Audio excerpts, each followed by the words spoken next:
সবাইকে আবারও ফুডল্যাব বাই মুতে স্বাগতম। আশা করি সবাই অনেক ভালো আছেন। আজকে আপনাদের জন্য একটা কই মাছের রেসিপি নিয়ে হাজির হলাম। তো প্রথমেই যেটা করেছি সেটা হচ্ছে আমি অল্প একটু কালো জিরা তেলে ফোড়ন দিয়ে এবং পেঁয়াজ কুচি, বেশি করে পেঁয়াজ কুচি আমি বাদামি করে ভেজে নিয়েছি। তারপর খুবই অল্প পরিমাণ আদা এবং রসুনের বাটা, দেখেই বুঝতে পারছেন কতটা অল্প দিতে হবে, কারণ শুধু ফ্লেভারের জন্য আমি এটা দিচ্ছি। অতিরিক্ত দিলে একটা উটকো গন্ধ আসবে। আর তারপরে দিয়ে দিয়েছি আমি 1 টেবিল চামচের মতো পেঁয়াজ বাটা। এই গ্রেভিটা আসলে শুধু পেঁয়াজেরই হবে এবং আদা রসুনটা শুধু ফ্লেভার অ্যাড করবে। তো ভালো মতো ভাজা হয়ে গেলে আমি দিয়ে দিচ্ছি হচ্ছে হলুদ গুঁড়া এবং লাল মরিচের গুঁড়া এবং 1 চা চামচের মতো হচ্ছে জিরার গুঁড়া। আপনারা চাইলে জিরা বাটাটাও ব্যবহার করতে পারেন। তো প্রথমে আসলে আমি পেঁয়াজ আদা রসুন সব ভেজে নিয়েছিলাম, তারপরে মশলা অ্যাড করেছি যাতে করে মশলাটা পুড়ে না যায় এবং পেঁয়াজটাও যাতে খুব ভালো মতো ভাজা হয়। তো তারপরে আমি আবার মশলা দেওয়ার পরে ভেজে নিয়েছি এবং যখন দেখবেন তেল থেকে মশলা আলাদা হয়ে গিয়েছে তখন হচ্ছে আমি ভেজে রাখা মাছ অ্যাড করব।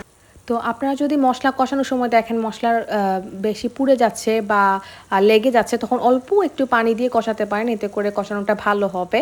তো আমার তেলের পরিমাণ যেহেতু বেশি ছিল তার জন্য আমি এক্সট্রা পানি অ্যাড করিনি, কিন্তু আপনারা চাইলে অ্যাড করতে পারেন। তো এটাই তেলকই টাইপের একটা রেসিপি, তার জন্য তেলের পরিমাণটা একটু বেশি দিলে বেশি ভালো লাগে। আপনারা চাইলে কম তেলেও করতে পারেন, কোনো সমস্যা নেই। তো ভেজে রাখা মাছ দিয়ে দেওয়ার পরে অল্প একটু নেড়ে চেড়ে মশলার সাথে, যাতে করে মাছের মধ্যে মশলাটা ঢুকে, তার জন্য ফ্লেভারটা যাতে মাছের মধ্যে ঢুকে।